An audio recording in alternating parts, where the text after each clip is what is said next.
Howdy Beans, and welcome back to another exciting episode of the Howdy Beans podcast. I'm your host, Luke the Elder Bean. Hope you're doing well. Hope you're all good. As per usual, today we're going to be finally rounding off a trilogy that probably shouldn't have become a trilogy. Depends on who you ask. Really, it should have stayed at two movies. I quite like this film, but we will get into all of that in a second. But today we're going to be talking about The Mummy, The Tomb of the Dragon Emperor, which does sound like a video game title, but we will get there when we get there. But before we get there, I want to do a bit of housekeeping because I like to keep my house nice and clean. So if you listen to this on YouTube, don't forget to like, comment, and most importantly, subscribe. If you listen to this on Spotify, don't forget to leave a 5-star rating and to follow me on Spotify.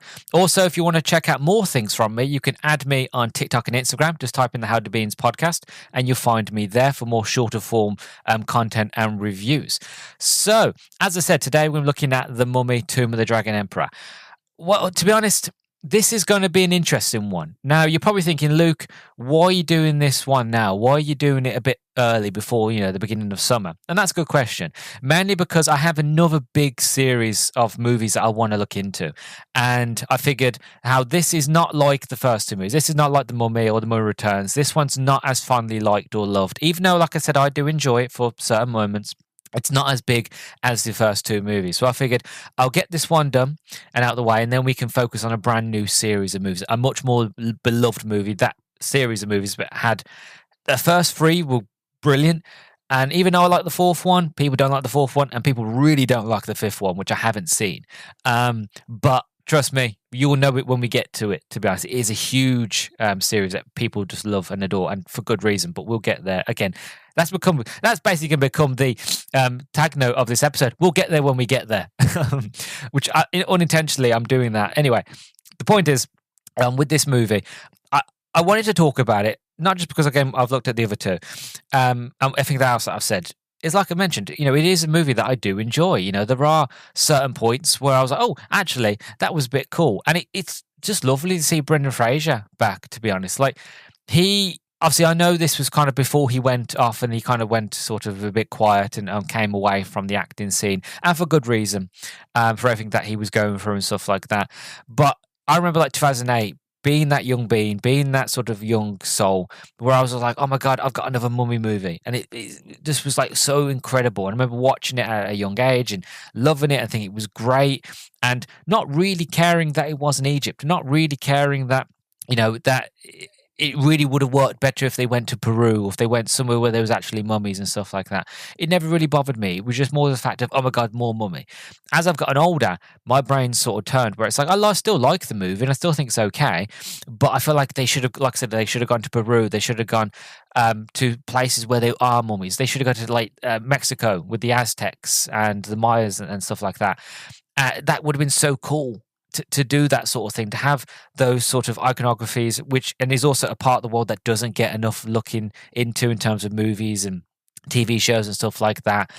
So that would have been really cool to look into those, look into that culture, and then have mummies and it to make sense. Whereas like going to China, it just felt like, oh, all the money is in China and all the big moves are trying to appease to a Chinese audience. That's what it felt like to me. It just felt like all moves were going towards there. And it was like, well, no, like if you're going to go there for the money, fine, but at least make it somewhat make sense. And that was always my thinking. So I'm kind of interested to look into it because it seems like an interesting case as to, okay, like we've done all the stories we want to do in Egypt. Where do we go next? And they seem to have gone to China, which again is fine, but it's interesting to see as to why, which again, going through my research, we will figure out as to why they decided to go into it. So that's why I've decided to look into it. And obviously, I don't really have a lot of memories. It's kind of funny because I go to like CX and like charity shops all the time. And I always like to look into see what they've got in terms of Blu-rays and DVDs and stuff like that. And it's funny, the first two movies, you could never find them. You can find like the standard sort of DVD versions, but the Blu-rays you can never find of the first two movies. But I can almost guarantee you, especially my local CX, you will always find multiple copies of the Blu-ray version of this movie. It is like the one they can't shift. It's the one that people don't want. And I feel like that to me has always been a very glaring sign as well, where people, because again, it's only going for like £2-3, like it's not expensive, where people are going in, getting the first two and then leaving that one. So it's always been on my mind. It's always been something that I'm like, okay, so this is generally something that people don't like. So I need to look into it as soon as possible. And again, that's why I'm here today. Anyway, so that's my sort of reason as to why I'm looking into it. Let's talk about the synopsis. For anybody who hasn't watched it, and by the sounds of it, most people haven't watched it or have an interest in it, this is the story of this movie. So, cursed by a devious sorceress, China's ruthless dragon emperor and his vast army lie buried in clay for millennia. When young archaeologist Alex O'Connell is tricked into reviving the emperor, he and his famous parents must find a way to send the ghoul back to the grave before he can awaken his vast army and take over the world. So that is the synopsis for the movie. As for the cast, so we have Brendan Fraser, of course, back as Rick O'Connell. Jet Li, he plays the Emperor in this, which again is brilliant casting. He does a really, really good job, to be honest. But again, he doesn't really have to do much. He's more just there. I find with this more just there for the spectacle, more just there for the action scenes.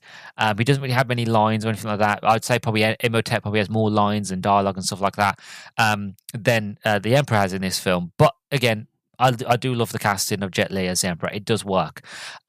You've got Maria Bello as Evelyn. Sadly, Rachel Weisz didn't come back. That's another glaring one for a lot of people. And to be honest, it wasn't something that confused me when I was younger, but it wasn't something that overly bothered me. But again, looking back on it as an adult, it's one of those where you're like, oh no, it kind of ruins the continuity a bit, especially how now they've announced that they're doing a Mummy 4, that they're going to come back in like 2027, 2028 to do a fourth Mummy movie. And like the whole team comes back, John Hannah, Rachel Weisz, Brendan Fraser, the man that plays Ardette Bay, he's coming back. And so a lot of people coming back for that next movie. It's just going to be a bit weird when you watch the first two, then you watch this one where Evelyn is a different actress, and then you watch the fourth one where Evelyn's back to being Rachel Weisz. It's going to be a bit weird continuity. But again, I'm going to watch it anyway. But yeah, so Maria Bello as plays Evelyn O'Connell. I think she does a good job, but still, Rachel Weisz will always be Evelyn. John Hannah is Jonathan, comes back. Michelle Yeoh as Z Yuan, she's in it. Luke Ford as Alex O'Connor. Isabella Leong as Lin. Anthony Cha Sung Guang as General Yang. Russell Wong as Ming Yao. Liam Cunningham as Maguire. David Calder as Roger Wilson. And Jesse Meng as Chow. So that is your cast. As for the development, so there's actually not a lot on the development, but there is a lot that I found on the writing of this story and the casting and like the filming. So I'm going to, as I always do, I'm going to split it up into sections. I'm going to talk about a little bit of the development because there's not a lot to talk about there. A lot on the writing, a lot on the casting, filming, a bit on the visual effects. But before that, I'm going to take a quick break because I can already feel my mouth going incredibly dry. And then when we come back, I'll talk about the development. So I'll see you in a second. Right. So as for the short development, it goes like follows. In November 2001, director Stephen Sommers, who directed the previous Mummy films, said about directing a third film. He says, "There is a demand for it, but most of the gang would only be up for it again if we could find a way to make it bigger and better." In May 2004, during the release of Van Helsing, which I love that movie, he expressed his doubts about having the energy to make a third film. Though the cast of previous films had expressed interest in returning, in December 2005, he reviewed a script written by Alfred Goh and Miles Miller about a Chinese mummy, China's first emperor, who wants to take over the world with his army of accursed warriors in 1940. The idea of the emperor and his army is based on the real-life Qin Emperor Qin Shi Huang, who was buried amidst thousands of crafted and fired terracotta soldiers called the Terracotta Army. So there is a basis of history behind this one as well, which is nice to see.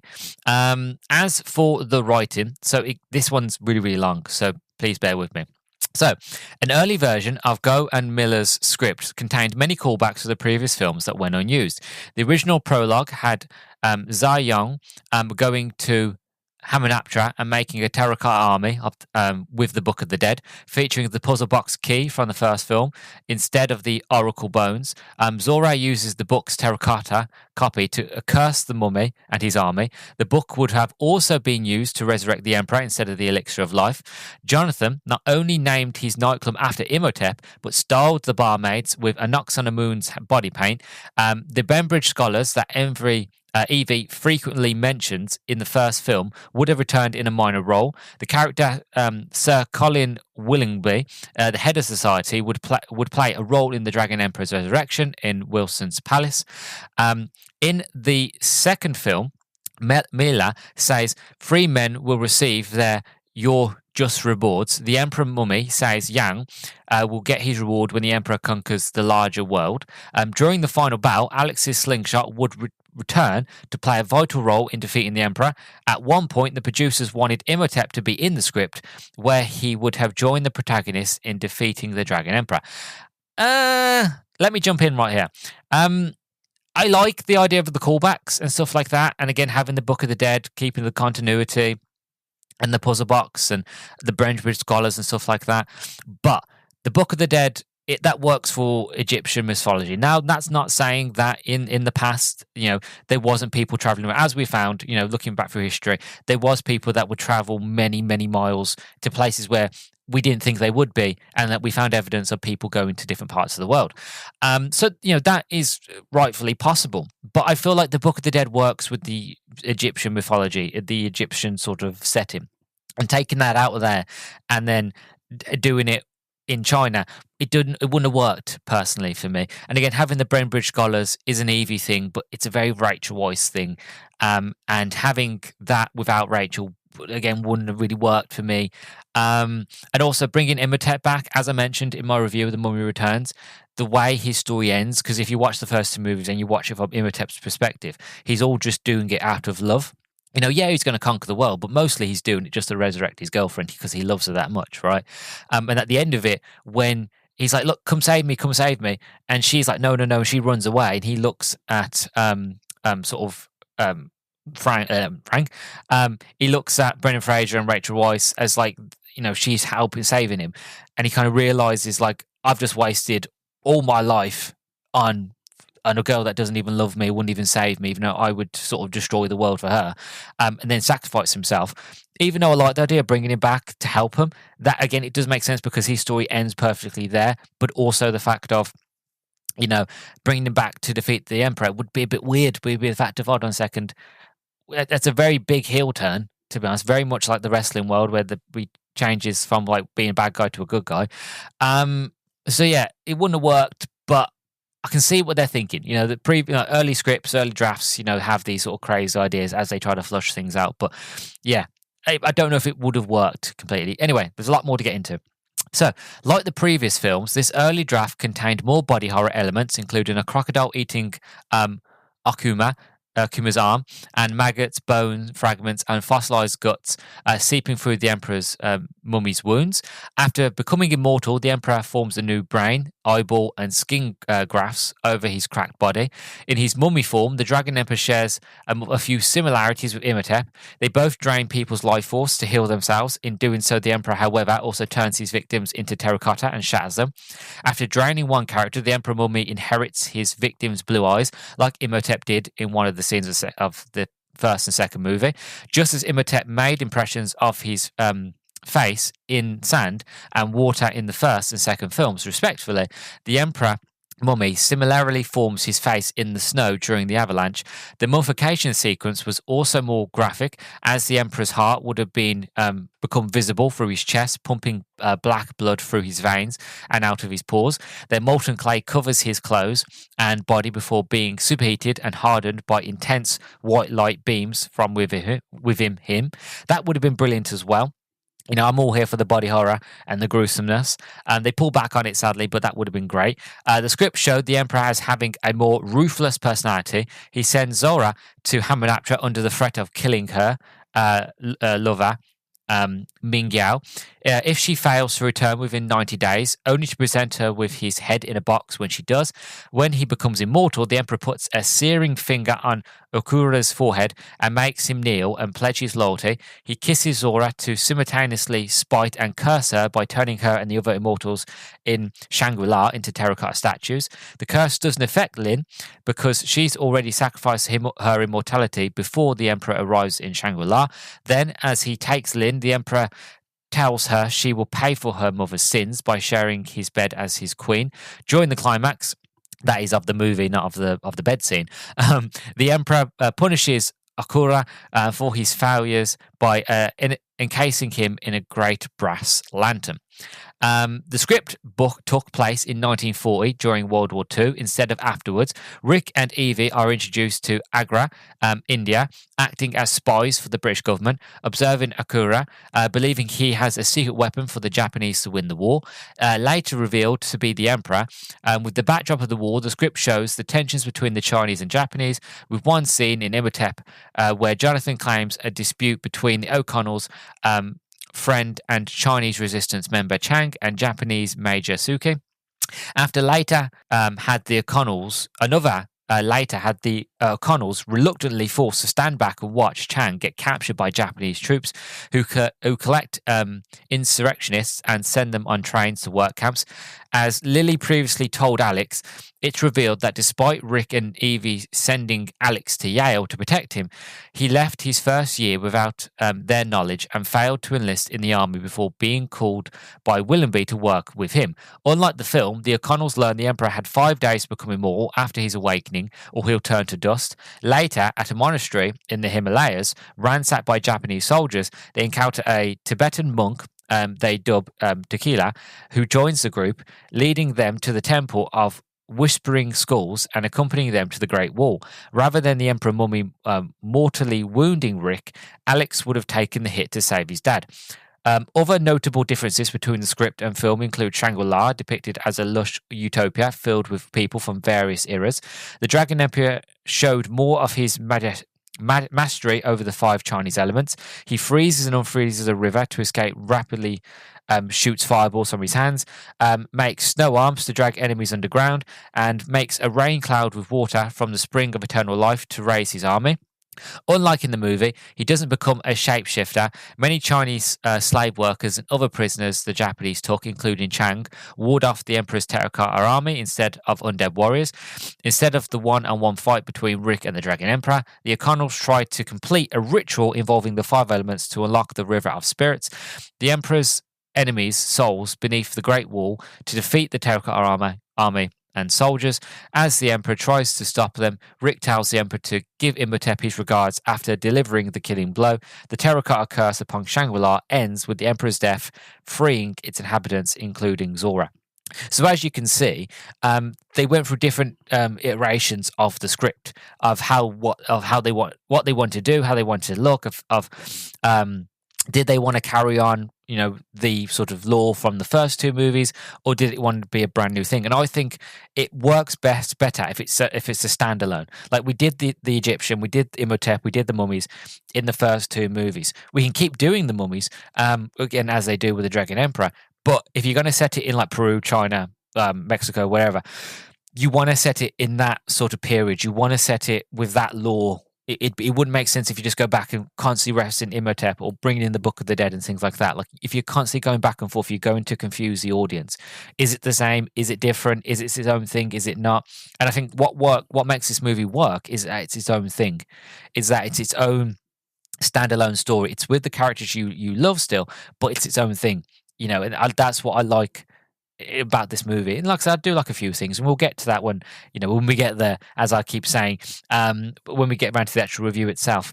So, as for casting, in March 2006, actor Oded Fair, who played Ardette Bay in the first 2 films, said that Summers had told him that a 3rd film was in development and being written, with only Brendan Fraser and Rachel Weisz characters returning. The following September, Universal Pictures offered director Joe Johnson the helm instead of Jurassic World, but Johnson declined. Later in the month, Weisz expressed interest in reprising her role. In January 2007, Universal announced Summers would not direct the 3rd film and that Rob Cohen had entered negotiations to take over directing duties. Summers opted out because he felt the first 2 really came together and that the 3rd ones are just really hard. Later in the month, the story was revealed to centre around Brendan Fraser and Rachel Weisz's characters, as well as their adult son. Negotiations with the actors were in process at the time. In February, casting began for the role of Alex O'Connell. Additionally, John Hannah reprised his role as Jonathan. Also that month, Cohen mentioned that Jet Li and Michelle Yeoh would star in the film, although the official confirmation wasn't published until May. In April, Brendan Fraser rejoined the cast of the film. Weisz did not, citing problems with the script. Yeah, I can see why. In addition to having just given birth to her son, the film was shot in Montreal and China. The film was originally reported to be titled The Mummy 3: Curse of the Dragon. In April, Luke Ford was cast as Alex O'Connell, replacing Freddie Boaf in the role. And in May, Maria Bello was cast to replace Weisz in the role of Evelyn. Bello comment. God, sorry. Bello commented during an interview that the new Evie is different from the original Evie. She has the same name, but she is quite a different character, says Bello. At news conferences in Shanghai, Bello told the audience that Rob Cohen has created a new Evelyn. In the first two movies, she was all actionary and lovely, but this Evelyn might be a little more forceful in terms of her martial arts skills and shooting skills. I can understand why Rachel Weisz didn't come back. Again, the script, reading from what I read above, was a bit here, there, and everywhere. And, I can see looking at it, but it's not the same sort of thing.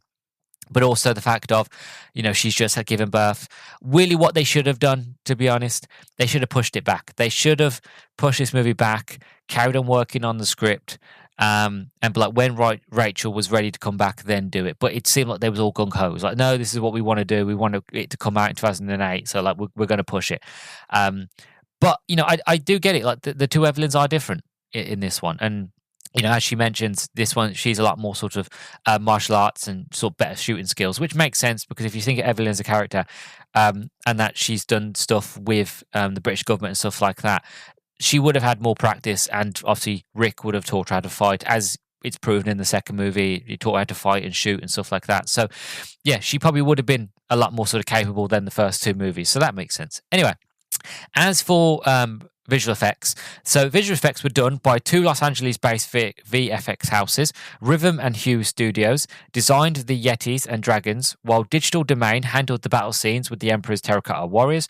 The pool of water resembling diamonds took Rhythm and Hue's 11 months to complete. The AI software, Massive, used for the Lord of the Rings film, was used to create the undead battle scenes.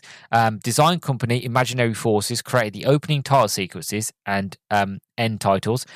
If designers also shot real paint splatters and brushstrokes to portray an accurate and historic China. They turned to calligrapher T.Z. Yan for ink brush writing. It's kind of a shame that they didn't use industrial light and magic for the effects in this movie, because again, they did the effects for the first two movies. And if you watch and I've said this in those reviews, but if you watch the first two movies now, they still stand up. They still look brilliant. They still stand the test of time. So it's kind of a shame they didn't use industrial light and magic, because they are the top. They are the best. But the visuals aren't terribly bad here, to be honest. They're not brilliant, but they're not terribly bad. Anyway, that's all I've got to say, to be honest. So I'm going to go off now and watch the Tomb of the Dragon Emperor, which is just a terrible name. And then when we come back, we'll give you first impressions, talk about the story, production, overall thoughts, a bit of trivia if I can find it, and then we'll wrap things up nicely. So I'll see you all in a second.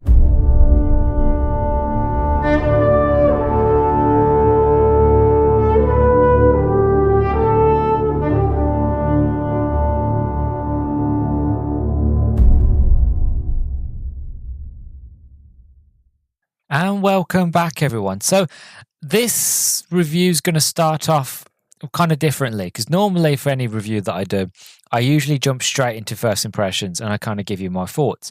But with this one, I've done a little bit different. I've had to write down notes. And the reason I've had to write down notes is because I'm going to do something that, again, like I said, I haven't done before, is I'm going to start off with all the negatives. I'm going to start with all the things that have really bothered me while I was watching this movie. And then I'll get on to the things that I did like. And let's just say there's more things that I didn't like than I did like, because there were many things in this movie where I was like, that doesn't make sense. Why do they do that? Why do they do that? Because like normally when you watch a movie, you just watch a movie just to watch it. But when you do podcasts or when you do some sort of review sort of thing, you can't help when you've got that helmet on, when you've got that head on, you can't help not see things of like, no, it's not. Especially how, like, being such a lover of the first two movies as well, it's really difficult to kind of watch this film and go, it's just, this wasn't it, you know. So I'm going to start off with the things I didn't like, and I'll elaborate on each one, and then we will sort of get into it. So this is still first impressions, but I'm just starting off with the negative first. Right. So number one, the most important thing, the CGI isn't great. It's nothing compared to the first movie. The first movie and the second movie had industrial light and magic. Those people at that team, what they were able to do with the first two movies has really stood the test of time. You can go back and you can watch the first Mummy movie, and it does not matter what quality you watch. If you watch it on VHS tape, if you watch it on 4K Blu-ray, or if you just watch it on like standard quality, it does not matter.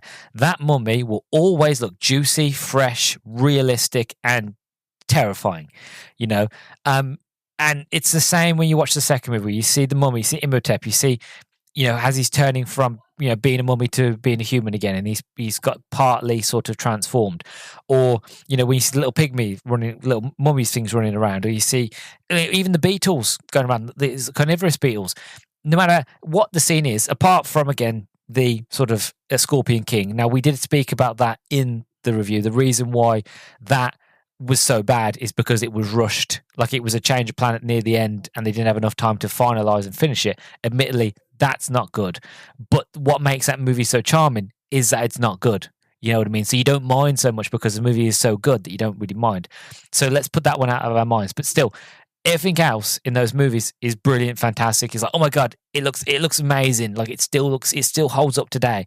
So how is it, can you tell me that a movie from 1999 and its sequel, which is like 2002, I think, had better CGI than a movie from 2008 that was meant to be the pinnacle? Is the time when we had like Davy Jones and the Transformers, and those movies, if you watch them, the CGI holds up. Like, it's immense. You know what I mean? The amount of how good quality the CGI is in those films. So the CGI just doesn't work. And one of the worst parts about it is like when Xian, when she curses the emperor and like General Ming, her sort of love interest, is killed, she's running away and he's got like sand coming out of his eye, and even the sand looks terrible that coming out of his eye. And he's like, "What have you done to me? What have you done?" And she goes, "I've cursed you all." And then it's just terrible. He instantly turns from Jet Li to CGI, and there's no slow transformation. It doesn't look realistic. It's generally from human being to cartoon character. It's not a good transition at all. You're like, that's not good.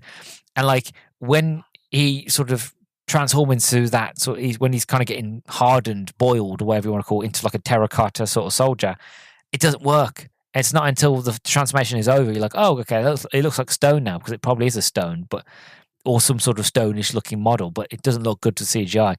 And then when the emperor, he comes back alive and he's a terracotta soldier, doesn't look overly good. When he stands still, looks fine. When he starts moving his mouth or actually moving it, or when his face gets like blown off and you can see underneath, you can see like the fleshy part underneath, doesn't look good either. The eyes look like they've been stuck on. Like the eyes, I don't know how to explain it. It looks like they took the 3D model of, the 3D sort of texture model for the mummy, and then they just like added on the eyes as their own separate thing, so they weren't part of the model. They were just like copy and paste it on.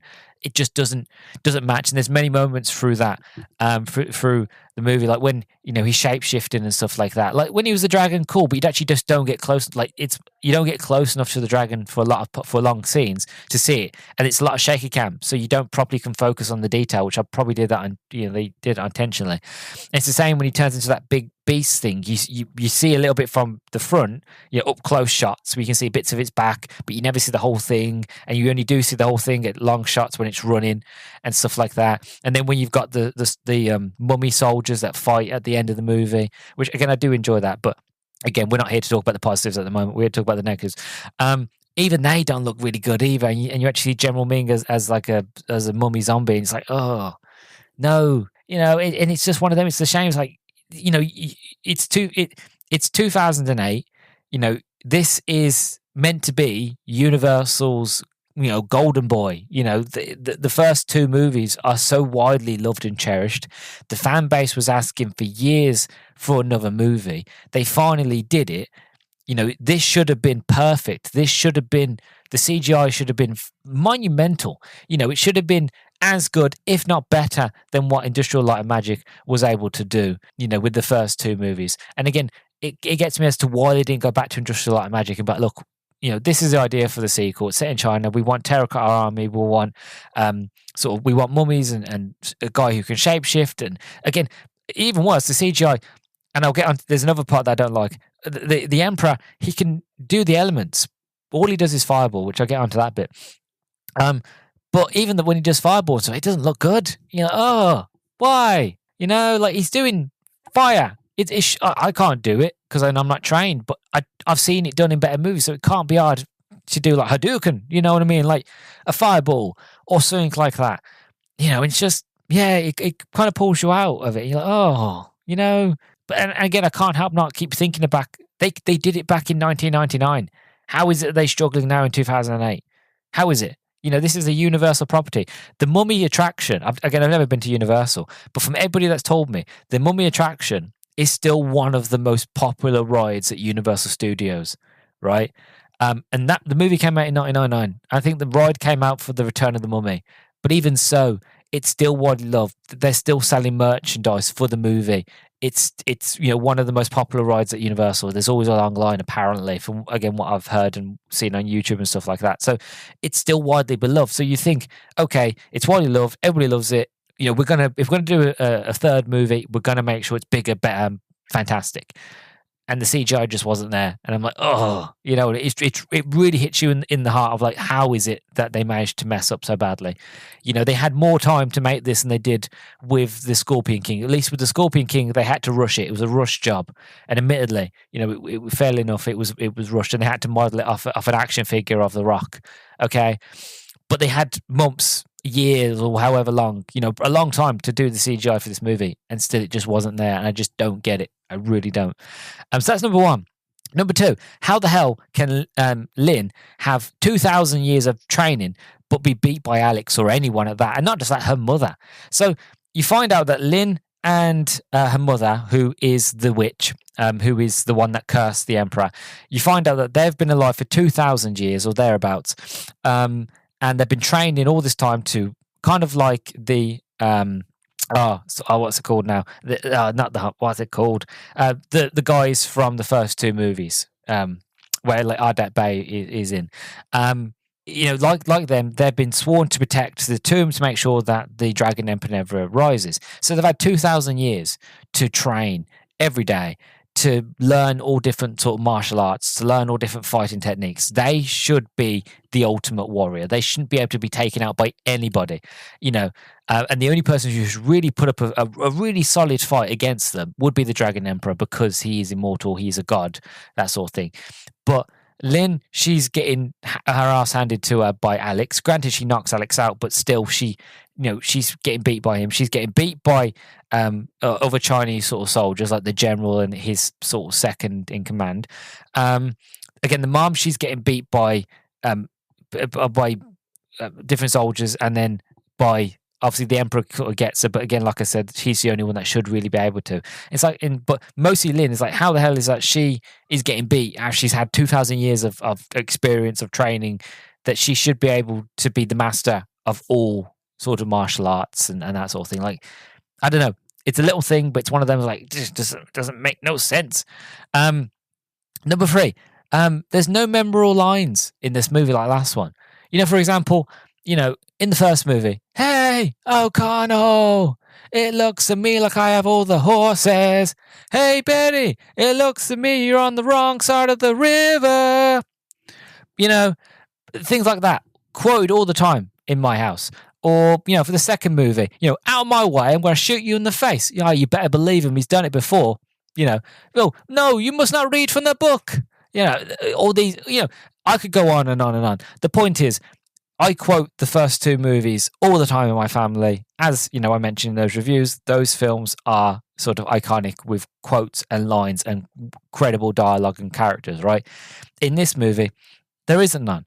I've just finished watching this film. I can't think of any real lines in this movie apart from Ricochet, O'Connell, and Mad Dog Maguire. and I only really remember them because they're just weird sounding names. And that's about it, really. But apart from that, I can't think of any. There's a moment where Jonathan is flirting with a yak. I can't remember the accent. I think his name was Trudy or something.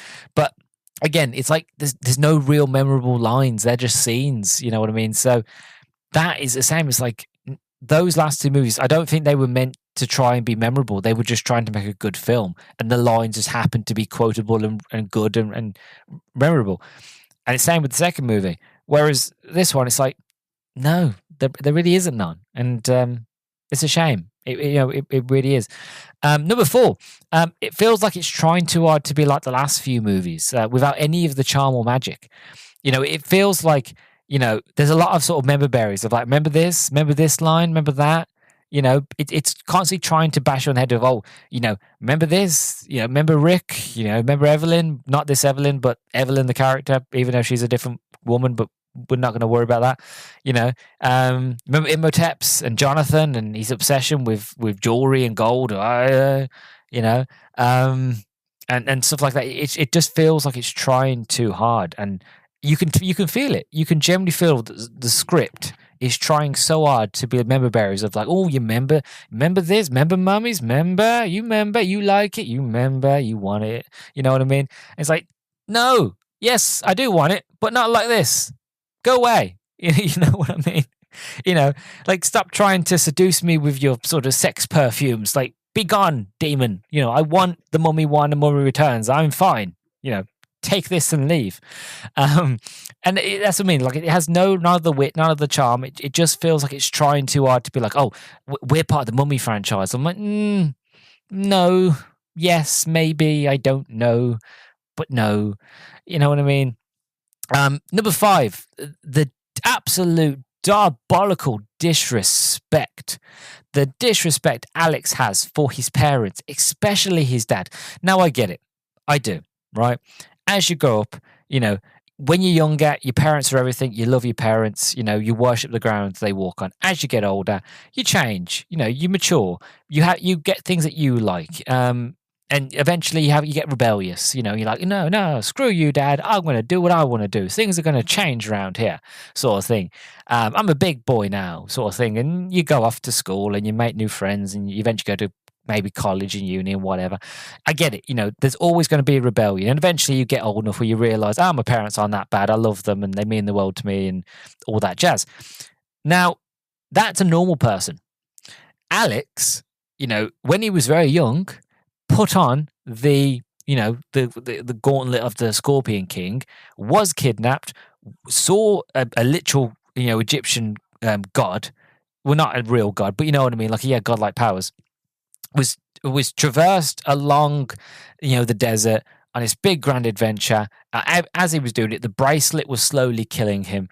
And then his dad picks him up, and like his parents has followed him across the world, across Egypt. They got to him, and he's dying, and then all of a sudden his dad picks him up in one of the best moments of the movie, and charges like a bullet train, like nothing is going to stop him through the jungle. Gets to the temple, jumps in the last minute, saves him. The bracelet comes off, saves the day. And then he sees his mother die. And then he brings his mother back from the dead by, reading through the book of the living or book of the dead. And, he's lived this experience, which means his life is forever changed. He should have a newfound look on life. He should newfound look on like respect and understanding and what his parents went through and all that. But the utter disrespect of us, like, go away, family, you're cramping my style, sort of thing. And then like for example, like his dad says to him, he's like, I've got a bit of experience with mum. He's like, trust me. He's like, yeah, Dad, same mum, you only took out one mummy. And his dad's like, yeah, same mummy twice. It wasn't as easy the second time, sort of thing. It's like, just the utter disrespect. I just don't believe that Alex would go through what he went through to grow up to be, I don't know what he's meant to be, let's say 21, 22, I don't know, and to be an absolute douche to his parents. He should have a huge respect for them. And I get it. It is shown at one moment in this movie when he's at digging up the emperor, that the one guy comes over to him and he basically goes, "Oh, you can. I just thought that was Rick O'Connell on the horizon. You can tell you're Rick O'Connell's son." And then he goes, "Well, hopefully soon, if we manage to uncover the emperor, it will be the son. Instead it'd be like Rick O'Connell's son. It will be like Alex O'Connell." The sort of the son of Rick O'Connell. Basically he wants his name put first. It shouldn't be the fact of, oh, you're Rick O'Connell's boy. It's the fact of, oh, Rick O'Connell, that's your boy, sort of thing. He wants to be head. So I get it. All boys and children want to have their own legacy. It's not, they don't just want the legacy that their parents have built, around them or before them and that sort of thing. So, I get that part, but the utter disrespect that he has for his parents, and fair enough, by the end of the movie, he sees his dad basically die, and then he's like, "Oh, sorry, Dad, blah blah, I love you." But it's like, no, like I get it, but I know, like, you've already seen your mum die, you brought her back to life. Your attitude should be completely different. You know what I mean? So no, I just don't believe that he would be this rebellious. To be honest, and I can't believe I'm saying this. I do enjoy the movie, but can't believe I'm saying this. I think they did better with Mud in Indiana Jones and the Crystal Skull, being sort of the child of Indiana Jones in that movie, than they were able to do with Alex in this movie.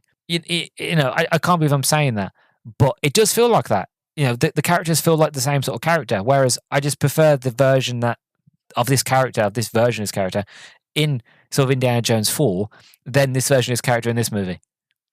Because at least then you can still say that, oh, Mud never knew that Indy was his dad, so to him he's just some guy. He calls him Gramps and Professor, whatever, and you can understand the disrespect because he doesn't know who he is, and it's not. And as he got to learn who Indy is and the type of man he is, and then realize that that's his dad, he comes to respect him, and understand. Whereas this is like, he is always known who his parents are, and he's been through all these experiences and grew up with it, but still is disrespectful. I don't know. It doesn't sit well with me. I just don't believe it. I just don't believe that this version of Alex, or the version that we see in the second movie, would grow up to be a douche like that, especially to his parents. I don't know. I know he's meant to be his father's son, so like he's a bit of a womanizer, but still, the disrespect, nah. I don't see it. I really don't see it. Number 6. Apparently, the Emperor has the power over the elements, but he only really uses fireball. Yeah. Now, admittedly, he doesn't make ice like Iceman from the X-Men. He puts his hand on an icicle, and that gives him the power of ice, and then he just puts like shards, like icicle shards coming up from the ground. And then obviously Evelyn and Rick and all that have to run away because again they don't want to get skewered. And again he does a little bit of an ice blast, and he makes the little pyramid sort of tip of this temple that they're climbing up go icy, so Rick falls down, which again would have been a cool scene if, as he's falling back, the camera pans and you can see all the icicles on the floor, and he's about to fall on them, and he gets skewered by one, or Alex comes out of nowhere and like jumps up, grabs his dad, pushes him out the way, blah blah blah. But he doesn't. He just falls into the snow. Hold on a second. There was just giant icicles, like sharp icicles coming out the floor. They've gone. But again, we'll look over that because apparently the movie did. So yeah, he never really does anything but fireball. You're telling me this guy mastered the elements while he was alive as a human, but you only ever see him use fire. Now, granted, fire is incredibly powerful and destructive, admittedly, but you can't tell me he has the mass of all the elements but only uses one. That's like saying he's the airbender, but he only uses wind. Well, no, he's the airbender. He has the master of water, earth, and fire, and wind, but he only uses wind. I mean, no. That's an airbender, but he is the avatar. He has the ability to do them all. He does and use. You know what I mean? Like, it's just, it's like the story's telling you one thing, but then it's showing you another. It's like, what if you're going to tell me he's got master of it? The whole point you should take going for this movie is the fact if you should see him master Earth, you should see him like raise bits of lumps of Earth out the ground and then throw them telekinetically. Do a fireball every now and then. Yeah, great. Then, get control of some water. Do some proper air bending shit. Get some power of water. Flow loads of water at them. Or make an avalanche. Like, there is an avalanche. He ends up trying to stop the avalanche, but he gets distracted and it takes him out. But make an avalanche. Or get make I don't know, get a piece of snow, throw it up in the air, and then sculpt it with your hands, and then it sculpts into like a really sharp icicle, and then start throwing the icicles as spears. Like I'm literally throwing ideas out. Like I'm going to 2008, we're in 2026 now. Like it's way off, but you know what I mean. Like start throwing them. Just do something. Then just fireball, fireball, fireball, Hadouken. And I'm like, no, and like yes, near to the end of the movie, we see him shapeshift, but it shapes into a three-headed dragon and then some sort of giant beast. And then even then, he doesn't really use the beast much. He uses the beast to jump up and pull a plane down, which they never explain where that second plane comes from, who was in it. It was just there, okay. And then when he's the dragon, you think, oh, okay, he's going to be like proper flying around like a dragon, fire breathing. Not really. So you're like, like he fire breathes once when they're at Shangri-La, and I'm like, but that's about it. I'm like, So yeah, you can't tell me this guy has the power of all the elements on the periodic table. Well, mostly air, water, earth, and all that jazz. But he only uses fireball. Like, and again, the CGI doesn't help because the CGI is not very good. You know what I mean? So maybe that's why he only uses fireball. Because like we can only do one. We've only got time to make one. So pick one, fireball. Okay, that's the one we're doing. I don't know. I'm just making things up. I'm trying to humor myself because it makes no sense. Anyway, number 7. Ming never gets to meet Lin, his daughter, or be reunited with Zeon. Anyway, the witch, Michelle Yeoh's character. This one for me felt like a really wasted opportunity because, right? So, in the final scene, we're having a big battle. Michelle Yeoh's character, she sacrifices hers and her daughter's immortality so that they can raise the dead. And within raising the dead, all the people that the emperor had conquered and killed and buried underneath the Great Wall and his castle and things like that, raised back up to fight against the Dragon Emperor and his terracotta army, and to hold them off so that if the terracotta army reach the Great Wall and cross it, then they'll be immortal and unstoppable. And General Ming, he comes out and he's leading this army of the dead, and there's never a moment where the general gets to meet his daughter. Where, for example, at the end there was a little moment where he's at a distance with his undead army. You've got Lin, who's like looking at him. They've just saved the day. The Dragon Emperor's been killed. There's never a moment where she runs up to him and goes, "Father," and he could have a really loving scene where like he brushes the hair out of her face, brushes her face and says, "You look just like your mother," hugs her, and then turns into dust. She's never met her dad. That would have been a beautiful moment where they embrace it, even if it's for a few seconds, just to say you're as beautiful as your mother after she's just lost her mother. And he holds her. She gets to hug her dad, and then he disappears. Like it's very lovely and cathartic, and it'd be a wonderful scene, Or even the fact of like Michelle. Again, spoilers, but you probably don't care because you're probably not going to watch it anyway. Michelle Yeoh dies while trying to sort of defeat the Dragon Emperor. He stabs her basically through the chest, and it would have been good is if she didn't die straight away. She doesn't die straight away, but after she kind of sees her daughter, she gives the enchanted dagger and says, "Through the heart, you must stab him through the heart." And then she dies. It would have been a great moment if they were able to keep her alive for a bit longer, where she's like slowly dying, but she's not just there yet. The emperor's been killed. All is well. Another day saved, and then General Ming comes over and goes to her side, and kneels down, puts his sword down, and she goes, "Oh, General Ming, or just calls him Ming or whatever. I love you, because she always says like he's the one great love of my life." And it's even mentioned in the movie by Lin saying that my mother for the past 2,000 years has been mourning the passing of my father. So again, it would be a lovely, beautiful sort of moment where you have Ming and Michelle Yeoh's character having a moment, and you could even bring in the daughter. You can bring Lin in. So you've got Michelle Yeoh in the middle, and then you've got Ming on one side of her. You've got the daughter on the other side, and he can say something like, "Look at my girls. I'm so proud of you." And then, the dad could reach over, say how beautiful she looks. My daughter, I'm so proud of you. I love you. And they embrace. And then as Ming sort of disappears, goes back into like sand, Michelle Yeoh dies as well. And you don't have to see it, you don't have to say it, and the camera can pan away, but as the audience that they both went together, that their souls left at the same time. So it's a very beautiful scene. So again, you don't need to make any claim of it or make any note of it. It's just that's what happened. It could be a very beautiful thing, but they didn't, and that bothers me. You could have had a really touching moment when Ming meets the daughter or meets Michelle Yeoh's character, or both of them at the same time, and it would have been a very sort of lovely moment of just having that sort of what's the word I'm looking? Sort of conclusion to their story, the conclusion to them living for 2,000 years, having nothing but each other, and the mother wanting revenge for what he did to her beloved, and that how how Lin never got to meet her father.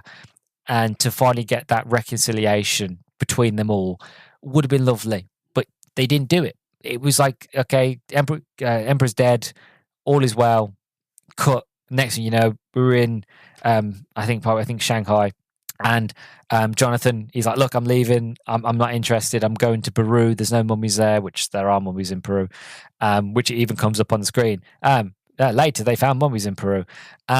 Oh, and then you've just got like Rick and Evelyn, dancing, and then you've got Alex and Lynn like holding hand, like dancing, and then it just ends, and you're like, oh no, that's nice, but at the same stage, you could have had that really heart-to-heart moment in the desert instead, as they did in the first movie. In the first movie, it's in the desert. They're on the camels, and they leave, and then that's it's lovely. It's an end of a good adventure, but it keeps it open for another adventure. Same with the second movie, where they leave on the airship and that sort of thing. It leaves it open for another adventure, whereas this one just doesn't. Well, in a way, it does, because I think the whole thing of Jonathan going to Peru was meant to set up a next movie, and I do hope, generally, that when they planning on doing this fourth movie, that they do go to Peru, or they do go somewhere that actually has mummies. I said I'd love Peru, I'd love Mayans, I'd love Aztecs, I would love like jaguar priests, sort of warriors, that sort of thing. Give me it.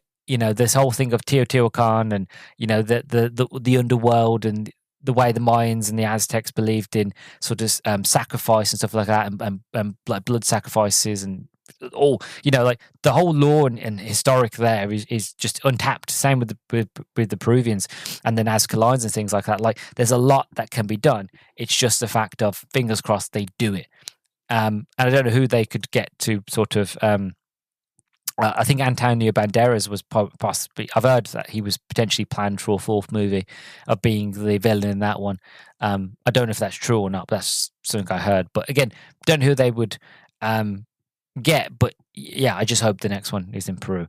So that's what I didn't like, to be honest. And it's funny, as I was writing them up, and as I was doing my sort of getting things together for this and sorting out my microphone and that, I kept adding to it. I was like, oh, that bothered me. So I'm sure there's more things, but that's what came to sort of my mind first of all. So I just wanted to get that rant sort of out the way. As for the things that I did like, so I love seeing Brendan Fraser back as Rick. He is so good. Even though it's been years, since he played him, from like, I think 2002 to 2008, he still goes straight back into that role of being Rick. And what I love about it, and it's kind of the same with Evie as well, is the fact of they're bored. And I love to see an older Rick, whereas like the days when he was a young adventurer in like the French Foreign Legion and all the stuff he did with the Mummy, and all the thing with being sort of spies and that during the war and that for the British government. Again, we never got to see that, but he's lived his life of adventure. Now there's no more adventure, so him and Evelyn are bored. He's trying to find ways to do fly fishing, to do things what other sort of gentlemanly men of England were doing at that time. And Evelyn, she's written 2 books off their adventures, and she's struggling to write a third book, because she's got no inspiration.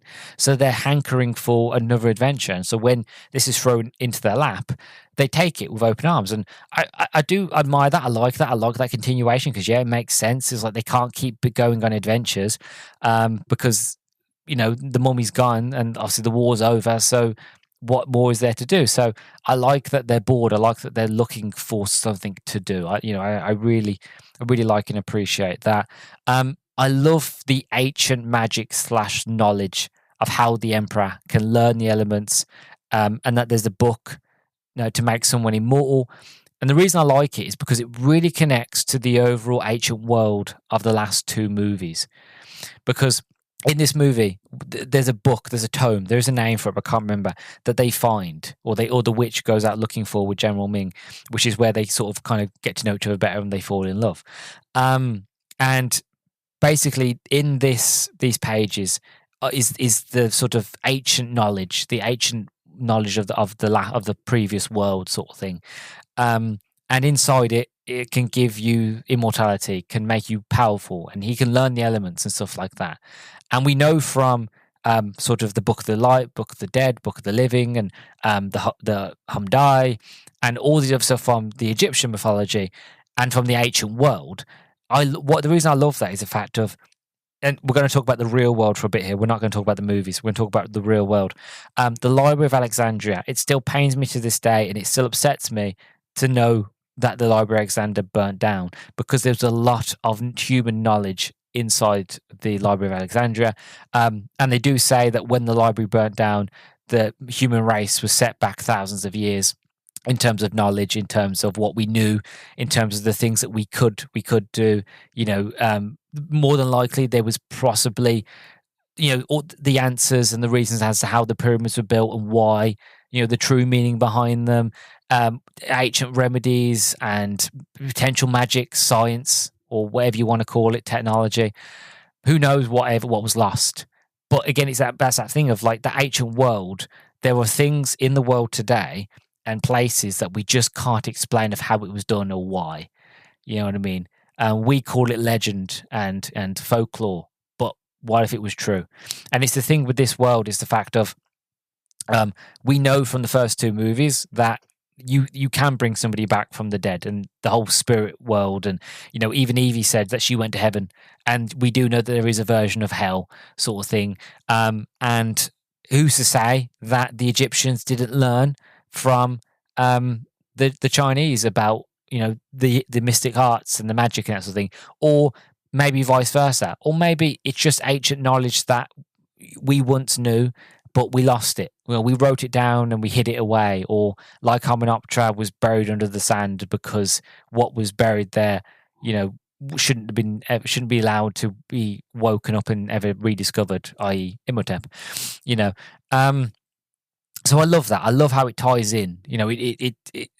It's like, as I was saying in introduction, this movie is its own thing, but it still has ties to the whole Mummy franchise, and I like that. Still be its own movie, but I like how it ties in below. It's the mystic arts, the whole sort of magic, ancient history, ancient lore, that sort of thing. So I do appreciate that. And again, like I said, I get a chance to talk about the Library of Alexandria because, again, I love the Library of Alexandria. And the third thing, again, I don't have many things that I overly really love about this movie. The rest is just good. When you look over the negatives, the rest is just sort of in the middle, good. Number 3, I love the Yetis. Yes, the CGI wasn't great, but come on, Yetis. You know what I mean? It's just, when the Yetis come, it's so out of left field, but as it was when I watched it back in 2008, and as it is when I watch it now, I don't care if it's out of left field. I like, they're in the Himalayas, they're on their way to Shangri-La. I love that they got the abominable snowman, got the Yetis. They come in and they do like roundhouse kicks and things like that. They doing like karate moves, or they get this one soldier. And again, it's a weird reference, but I get it. It's a very weird American reference, but they get this one soldier and they kick him, and they kick him over one of these arches. And then the camera pans away and you've got one Yeti smiling and he turns around, there's another Yeti behind him and he puts his hand up wide, kind of like, it's good. Kind of like in American football when they kick the ball through I was going to say through the hoop, but it's not, through like the two arches and people go, way. It's basically like that. So I really enjoy that. And I kind of wish that we got to spend more time with the Yetis and probably maybe learned a bit more about those. And I like how they look a bit cat-like and that sort of thing. It's like, oh, I just like them. I just love them. Like, yeah, they're a bit, they come out of left field. But again, when it's a movie like this, it shouldn't come out of left field. You know what I mean? It should be fact of, oh yeah, okay, there's Yetis. If there's magic to bring people back from the dead, then of course there's Yetis. You know what I mean? Like, you just don't question it. I just kind of wish, again, the CGI was a bit better. So when you did see them, they look like Mike Wazowski. Not like cartoon, but you know what I mean? Like they look like Mike Wazowski. They look like a giant bear or Yeti or something. They look furry, they look comfortable, they look real, basically. That's what I'm trying to say. Realistic, or as best as we can. But with these, they look all right, but they don't look as good as they could do. And it's just one of them where it's like, But again, I still love them because they're Yetis, and I just love to see Yetis on the screen. So that's kind of what I didn't like and what I did and what I loved. As I said, the movie is good. It's very middle of the road. Getting onto the story bit, really, because again, I'm not going to spend all day talking about the story because I've already mentioned bits here and there. Like, I did like as well, it just come to mind, there is a really cool moment when the Dragon Emperor is first woken up and he is sort of running away in his like carriage, his undead carriage, sorry. And Jonathan and Rick and Evelyn are basically following behind him in a truck that's carrying loads of fireworks. And Rick sort of aims this huge giant dragon firework at the Emperor. Jonathan lights it, they fire it, and it's launching at him. And I'll be honest, it's a really cool scene. Like, I have to give it its dues. It's a really cool scene. The fireworks coming at him, and all of a sudden, the Dragon Emperor jumps up, roundhouse kicks this firework, propels it the opposite direction, and it goes off and it lands under a carriage cart and blows up this carriage cart. And I thought, okay, that was pretty sick. That was brilliant. You know what I mean? Then sadly, you get a moment after that when Jonathan his bum set on fire, and the camera pans away, but you can still hear the audio where he's saying to like Rick, like, "Spank my ass, spank my ass, spank my ass," and I'm like, like, yeah, it was funny when I was young in 2008, but I watch it now, I'm like, no. But yeah, so as I mentioned, like with this story, basically you've got the Dragon Emperor. He is your standard conqueror, and he wants to rule everything. He wants to rule all of China and eventually the world. The problem is it's taken him a long time to conquer China. So his only enemy that he has left to fight is death. He's now old, so he can't keep doing it. So he sends out his greatest general to find a witch to grant him immortality. She tells him, there is no way that I can do it because I need this ancient book. So the general and Michelle Yeoh's character go out to get this book. They find it. When they find it, they fall in love. And, they sort of have a bit of coitus, even though the emperor says to Ming, no man is to touch her, she's mine. So because the emperor, even though it's his best friend, he basically kills General Ming by basically pulling him apart. Very Mongolian style, to us. That's what the Mongolians used to do, by the way. Genghis Khan used to just pull people apart by horses and things like that. The Chinese probably did it as well, but I know it was quite common in Mongolia. Anyway, where was I? Oh yeah, so Michelle Yeoh's like, oh well, she's already done the quote unquote ritual to the emperor. She read in Sanskrit as well, an ancient language that the emperor didn't know, and she basically cursed him and his men to basically have all eternity in stone. And that's basically where the movie goes, and that's kind of like the beginning of like the first two movies, where it kind of gives you an introduction to who these characters are, like the Scorpion King to Imhotep and that sort of thing. And I like that, that's fine. And like I said, the movie from there is just good. You get to see Alex as he's being sort of the Nathan Drake sort of archaeologist sort of person, like Lara Croft. You get the O'Connells, again, they're aboard. They're trying to live a better life. You've got Jonathan, who's basically Jonathan. Like Jonathan Hanna does a brilliant job because he's basically just playing Jonathan. So he's taken all the money and he's made a casino in Shanghai called Imhotep's, and it's all Egyptian themed. Which is kind of funny because kind of like Batman uses the thing that he's terrified the most of, which is bats, as his symbol, where Jonathan uses one of the most traumatic experiences in his life twice, and basically uses it as a theme. And you think you'd want to get away from the whole Egyptology and mummies and stuff like that, but no, he calls it Imhotep's, which again, I kind of get it, but still. Why he decided to set up in China, I don't know. Why he didn't decide to do it in America. Either way, that's not the point. He needs to be there have a reason to have Jonathan there. Anyway, so he's got that, and then Evelyn and Rick, they get given this like egg from the British consulate, basically saying this was taken from China so many years ago, and that we want to give it back to the Chinese people in the name of like good faith. We want you to take it on. Turns out that's got the elixir of life in it, and that elixir of life is going to be used by some evil soldiers, this evil general, to sort of wake the Dragon Emperor. And then the Dragon Emperor, after a bit of a scuffle, he's discovered, then he's awoken, and then sort of the movie goes from there. And again, there is adventure moments. There is some cool moments. Like I said, the whole sort of roundhouse kick, the mummy. Even though it's disrespectful, again, but you do get some banter moments between Rick and Alex. And you do get awkward moments as well, where Alex is basically trying to hit on Lynn, and the dialogue is just not good. And it's kind of funny how I don't know if the guy that played Alex is Australian, but I genuinely have a feeling he's Australian, because there are many moments when he'll go from being a British accent, he'll just say one or two words and it will come out sounding Australian. Like it will come out non-English or not non-British, as like his character's voice.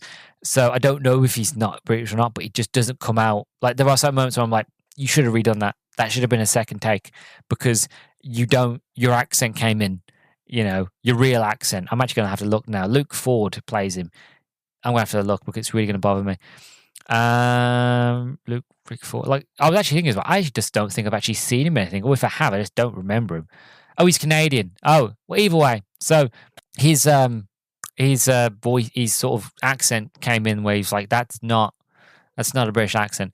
Either way, still, I don't remember seeing him in anything apart from this. Apparently he's done other movies, but it's neither here or there. The point is, I can see why they had him as Rick's son, because he's good looking, he's charming. You could believe that, of course, Evelyn and Rick had a child this handsome. Of course, their genes, it had to happen, But at the same stage, it's like, did you just hire him just because of his good looks or because of his acting prowess? Because, again, I asked the question, would the young lad who played Alex in the second movie, Freddie Boath, could he have played it? Like, he's currently 34 years old as of now. So is there potentiality that in 2008 he could have played, Alex, the older Alex, and that would have worked better for the continuity? Or maybe because he just didn't grow up to be handsome. I don't know. I'm looking at pictures now and he looks like a handsome fella like now. So potentially, I don't know. I just feel like if they win the fourth movie, either do Alex or don't, but I think I wouldn't mind if they was to do a fourth movie and not to have Alex in it, to tell you the truth, just to have like Rachel Weisz, Brendan Fraser, John Hamm back. That would be enough for me, or if they want to bring Alex back, bring in the original actor. He's still acting as far as I can see. I'm currently looking here, like he's still acting. He's not been in many big roles, but he's still performing. So yeah, bring him back. He's a handsome looking guy. He's still acting. Yeah. So I don't know. Either way, yeah. So the little things like that where you're like, Jet Li as the Emperor was pretty good as well. Maria Bello as Evelyn. She played the character a bit differently. But this whole thing of like, I play her a bit different. I play her sort of a bit more sort of deadly, sort of a bit more sort of capable. But she's still not fully capable because she's, I don't know, it just feels like the Evelyn in the second movie was more badass in the Evelyn in this movie. I don't know. It does just had the feeling that I get, but again, that just because of different actresses, different interpretations. I don't know. If Rachel Weisz was in this, maybe, but yeah, I just don't feel it. And yeah, there's another moment in this film. This is another one for the hate that made no sense. So you've got the General Yang, and you've got his sort of lackey. Right, I can't remember her name. I don't think she actually has a name, but he's sort of second in command. And they're having this fight with all these undead. And then she's basically on this Jeep and she's on the 50 cal. She's shooting at Jonathan, who's in a plane, which again is a really cool scene. And then Jonathan basically throws out this mortar, basically, and it lands square in the middle of this Jeep, blowing up, huge explosion, which realistically would have killed everybody in the vehicle because they would have been evaporated. There'd just be red mist and then everybody in the surrounding area, right? Somehow, in movie logic, and you can't even say movie logic, you can't even say plot armor, because generally there's no way you could survive that. But somehow, the general and his second hand survive with only a few like burns and cuts on their faces. And then the general comes in, tries to stop Evelyn and Lynn from getting towards the Dragon Emperor. They basically kick his ass. He falls into this like spinning wheel. And she, like, again, this is the true love. This is the true love that Imhotep wish he had in the second movie, because the general's like, let go, save yourself. And she's like, no. And she grabs onto him and holds him as he's being pulled in to these, like in between these two wooden wheels, getting crushed. And she falls in and gets crushed and killed. And I'm like, that is the sort of love that Imhotep wanted. Whereas, like, save me. Instead of going 999 and running away, be like, no, save me.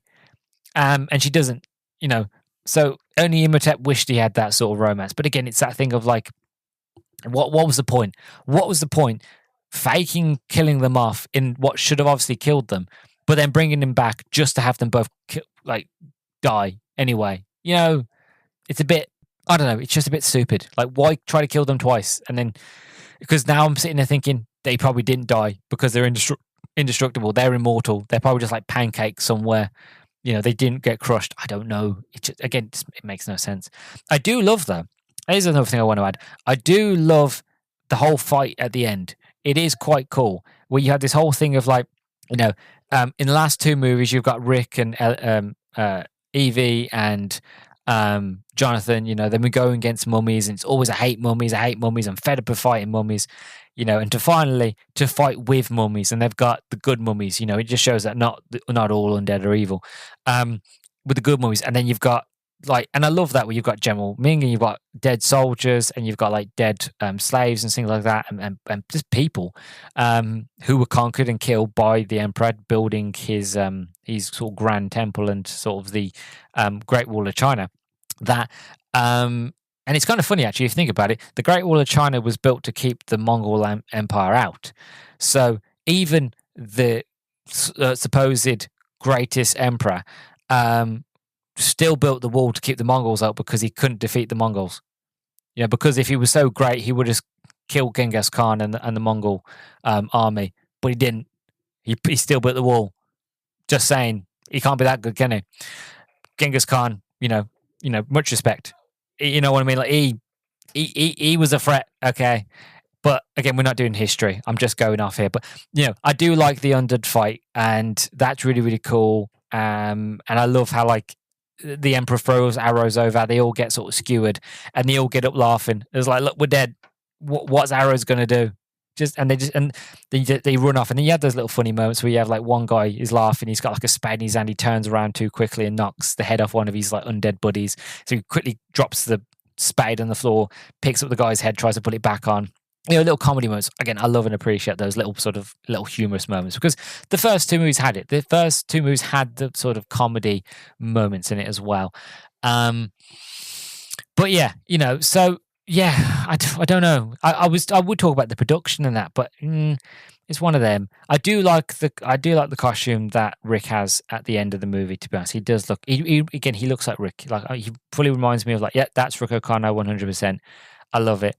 Again, I don't like these little things, but I don't like how Evelyn in this, when they're in the Alps, she has a bright red coat on, where it kind of feels like style over substance. Like, yeah, it's a big coat, big fluffy coat, keep you warm. But I just wouldn't believe that Evelyn would wear that. From the first two movies, the Evelyn that I know, she wouldn't wear the big bright red coat, which she wears. She stands out like a sore thumb among all the white background of the snow. I just wouldn't believe that. I would believe that she would go for sort of the bomber jacket that Rick's wearing, that sort of thing. She would want to at least camouflage in, or that sort of thing. I don't know, but she wouldn't go for a big bright red coat with a big white fluffy rim around it. Like, that just feels like style over substance for me, anyway. But it's just little things here and there. Like, I'm nitpicking now. I'm just nitpicking. Overall thoughts. Let's see if we can kind of wrap this thing up nicely. Yeah, the movie's just good. Like, it's not bad, but there are things where you'd watch it after watching the first two of like, what was you doing? What was you thinking? It's like when you get a friend that makes a bad decision, you sit your friend down and you're like, look, buddy, what's going on? Like, we've known each other for years. We're best friends. We've been for a whole heap with each other. What happened? And then your friend starts to say, he's like, oh, I had this idea for this movie, and I wanted to carry on the Mummy franchise, but I wanted it to be a bit different, and I wanted to bring in sort of the Mummy aspects of it, but I wanted it to be its own thing. I set it in China, and we had this big, really cool idea, this big sort of dragon emperor who could shapeshift and use those different abilities, but he only ever uses one. And I had loads of time with the CGI, but I didn't spend as much time on it than I probably should have, and I'm just falling on hard times here, man. You're like, and you put your hand on your shoulder, and you're like, no, man, I get it. Not every day is a winner. I get it, but this wasn't good. He's like, I know. So, yeah, like. And again, it's not directed by the same guy who directed the first two movies either. So, that's why it has a different feeling to it. That's why it's a different sort of direction, shall we say, to it. And even though when we was reading through the production, then I was reading sort of the part where it talks about the writing of it, even though I didn't much like those ideas in it, there was some small inklings, some things here and there. I'm like, okay, that's all right. That's okay. And you can kind of see them in here. You can see in this film where you're like, oh, some bits are surviving, some moments are sort of good. But yeah, overall, it just feels like, I don't know. I can't put a word to it. It just doesn't feel, it feels like a Mummy movie, but it feels like a Mummy movie that's trying to be a Mummy movie. You know what I mean? It feels like, kind of like what Tom Cruise's Mummy movie was trying to be. Was like, you can get it, you understand what it's trying to do. It's trying to be a Mummy movie, but it's also trying to be Mission Impossible. It's also trying to set up another universe, like the dark universe with Jekyll and Hyde and all that sort of jazz, even though I really like that part. But the point I'm trying to make is the fact of it's trying to be too many things at once. And this goes back to what I was saying earlier with this movie. It's like, yes, it's a Mummy movie, and yes, it's got some of the same characters, but at the same stage, it's trying too hard. If it would just zone in and try to be its own thing, like, it's still a continuation from the Mummy films, but its own thing, then you could still sit there and go, okay, I get it, I respect it, I enjoy it, X, Y, and Z, blah, blah, blah. And that's sort of the problem. It's just the fact of it just doesn't, it just tries too hard. So yeah, I don't think this movie's bad, to tell you the truth, but there are things in it after you watch the first two films that you'd be like, it just doesn't hit the mark. And I know a lot of people don't like the second movie. A lot of people don't like Mummy Returns, and I will never understand why, because it's brilliant. It's perfect in my opinion. But if you didn't like the second movie, you ain't gonna like this one, to tell you the truth.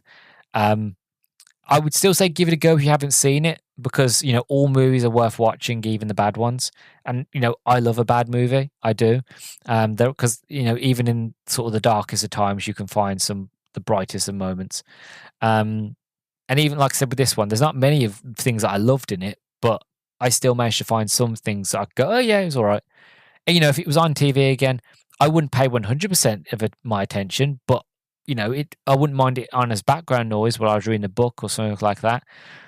So yeah, it's not like the first two movies. It's not a film I'd go out and choose, and it's not one that I would happily sit and watch all the way through, no matter what I was doing.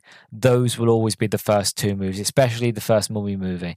What I have hope for and faith is, fingers crossed, whatever they decide to do for Mummy 4, whether it be go on with that idea that I read where it's going to be set in Peru, or just go somewhere else. Go somewhere that actually has deep lore, deep history, has mummies, has like their whole culture revolves around that, i.e., the Maya, the Aztecs, the Peruvians, the Incas. Go there to those sort of worlds. That could be, that could be incredible. It really could. Or if you want to be completely different, go to you could do Vikings. The way Vikings used to bury their dead, sort of things, and you could do Thor and Valhalla and all that. I don't know. Go to Africa, and you see the tribes there, sort of thing. Again, like Lara Croft 2 did. Just there's so many places you can go. Go somewhere where the whole idea of calling it a mummy movie makes sense, and have a good script, memorable lines, memorable quotes. Don't just be fan wanky. Don't just bring sort of characters in just because fans want it. Make it make sense, make it good, and make it worth the wait. Make it worth bringing Brendan Fraser back, bringing Rachel Royce back, bringing John Hannah, bringing I can't remember his name, but the guy that played Ardette Bay. They're bringing him back. I don't know how that's going to work. Hopefully they don't go back to Egypt, because even though I love Egypt, I don't want to bring Imhotep back. In my opinion, I feel like his Imhotep story is done and done. You don't need to bring him back. But somehow they're bringing him back. So, not Imhotep, obviously Ardette Bay. So, make it worth bringing back these characters. And whatever they do next, I'm here for. Just make it worthwhile. That's all I'm asking for, please. Just make it worth the wait, because for a lot of people, this movie does not exist. For a lot of people, it's like, this was terrible. The first two movies exist. And a lot of people, I have no doubt, when that next movie comes out, won't call it The Mummy 4. To them, whether it be, if it's good, they definitely will. But whether it be good or bad, the Mummy 4 to people will be Mummy 3. You know what I mean? Like, because it's got Rachel Weisz in it, because it's the continuation, it will be Mummy 3 to a lot of people. So it needs to stick the landing. And I think they know that. I think Universal realise that. And I don't believe that Rachel Weisz and Brendan and all that would come back if the script wasn't there. Especially Rachel Weisz, because that's why she didn't come back for this movie, because the script just wasn't there. So I've just got faith. I've got my fingers crossed, just hopefully. Anyway, before we wrap things up, I want to do a bit of trivia, because I always love to do my trivia. So, the crossbow traps in the tomb scene were based in reality. According to Chinese archaeologists, the excavation of the Qin Dynasty Terracotta Army in Xi'an is progressing so slowly, and particularly because the site is filled with similar traps.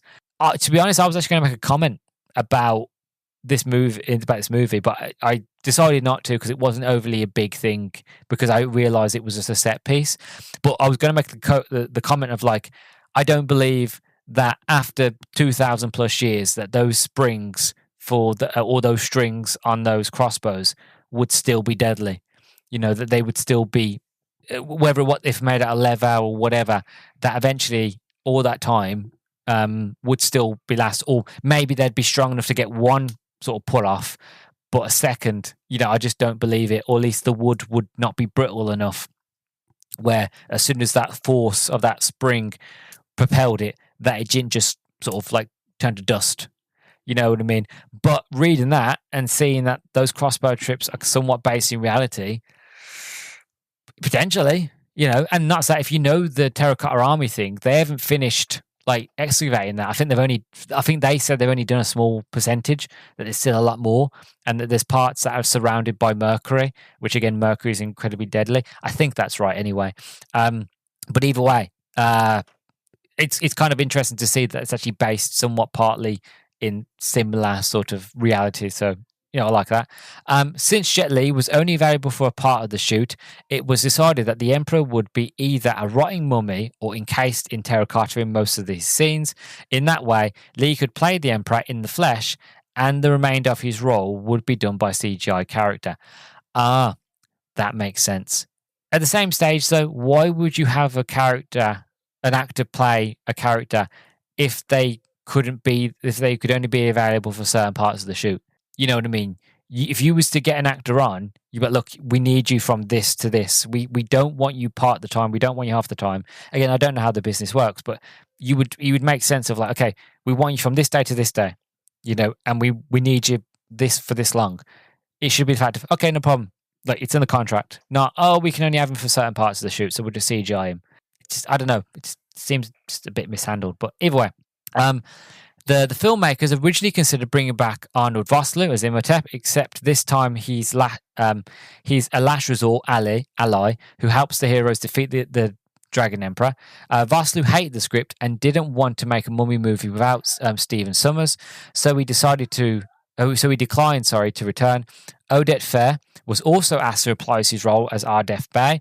Fair declined because Imhotep was not to be in the film, and had felt that if there was no Imhotep, then Ardef Bey had no point or reason to appear in the movie.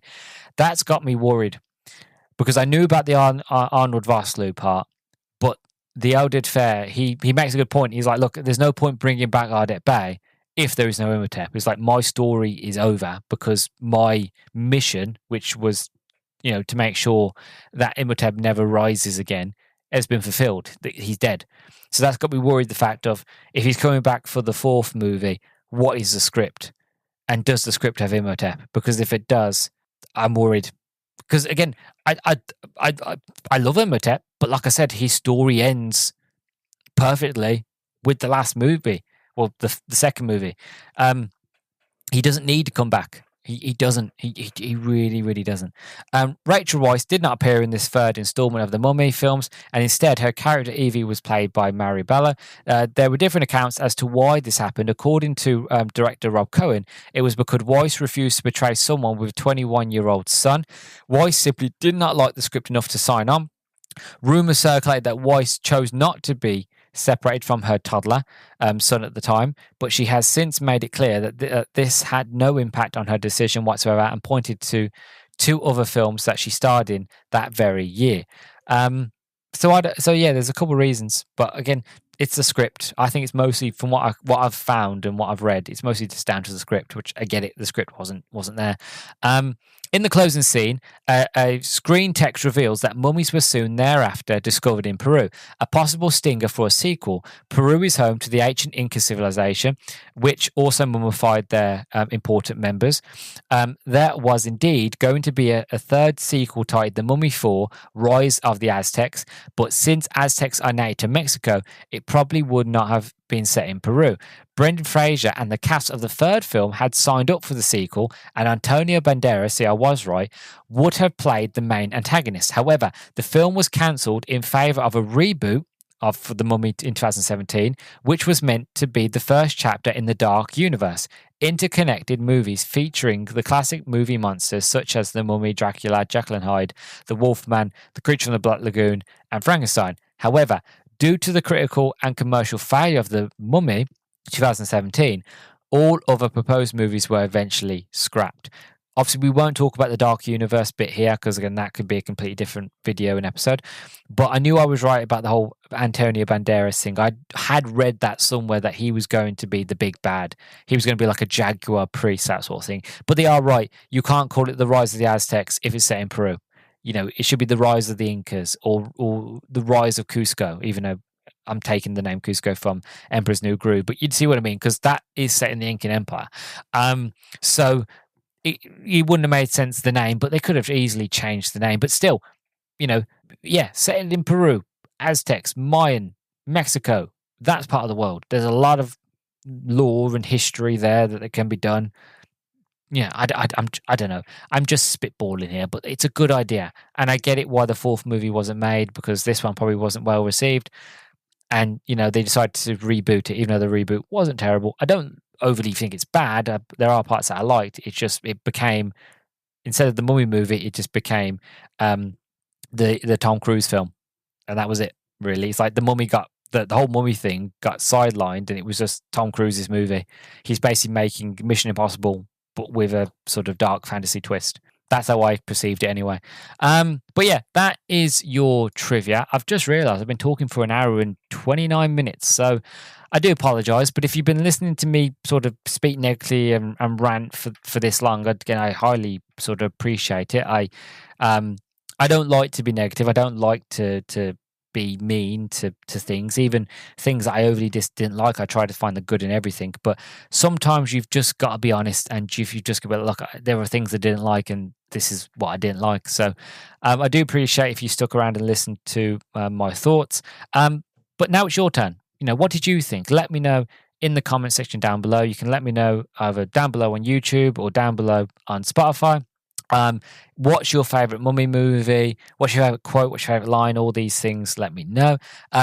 You can also find me on TikTok and Instagram. So make sure if you want to hear more of me, follow me on there for a lot more shorter form sort of content. Again, as always, don't forget to like, comment, subscribe. Don't forget to follow me on Spotify and leave me a 5-star review. And so.